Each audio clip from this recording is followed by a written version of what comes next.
Bakit daw hindi ako takot mag-isa? Bakit naman ako matatakot? Lagi ko naman kasama si Lord, di ba? Tsaka, mas maganda na yung walang kasama. Wala kang kaaway. Lalo na ngayon kapag medyo nagkakaedad na tayo, mas maganda na yung chill-chill lang ang buhay. Yung ayaw mo nang maingay, ayaw mo na ng maraming sinasabi. Basta pagising mo lang sa umaga, magkakape ka lang, tapos mag-cellphone, tapos hindi na kailangan yung may kasama ka. Mas maganda pa ang mabuhay mag-isa, mas tahimik. At nagagawa mo yung mga bagay na gusto mong gawin.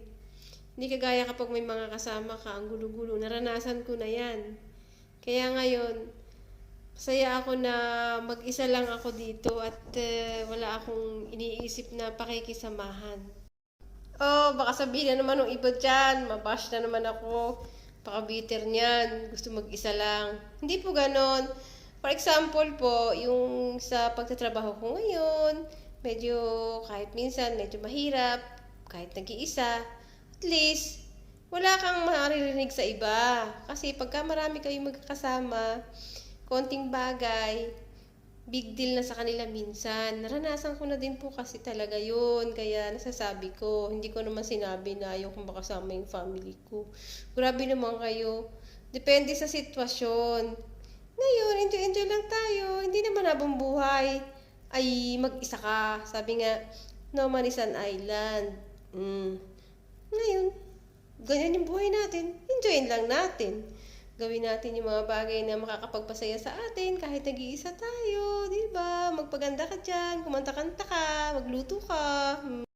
Malaking bagay din po yung paghubog ng mga magulang namin sa aming magkakapatid na habang lumalaki kami, hindi nila kami tinuruan na palaging umaasa na lang sa kapatid, sa kanila. Talagang lagi nilang nire-remind sa amin na kaya ninyo yan.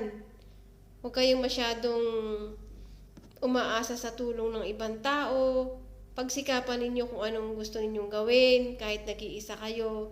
Kaya ngayon po, nung nagsilakihan na kami, may kanya-kanya na kaming buhay, talagang hindi na kami nanibago dahil yun ang kinamulatan namin. Kumbaga, hindi naman nila kami pinababayaan. Nandyan pa rin sila, nakaguide sa amin.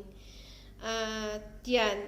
Kaya, naging medyo konting tatag na walang ibang taong pwedeng tumulong sa'yo minsan. So, kaya mo mag-isa. Siyempre, hindi ko naman po ikinukumpara yung buhay ko sa iba. Lahat naman tayo ay may kanya-kanyang istorya. Yung iba, ayaw nila ng walang kasama. So, hayaan natin sila dahil doon sila masaya. At kung kayo naman ay kagaya ko na ini-enjoy lang ang walang ingay, tahimik, eh di ride with the flow tayo. Diba? Hindi natin pwedeng ikumpara ang buhay natin sa iba. So, maraming salamat po sa inyong panonood. Bye!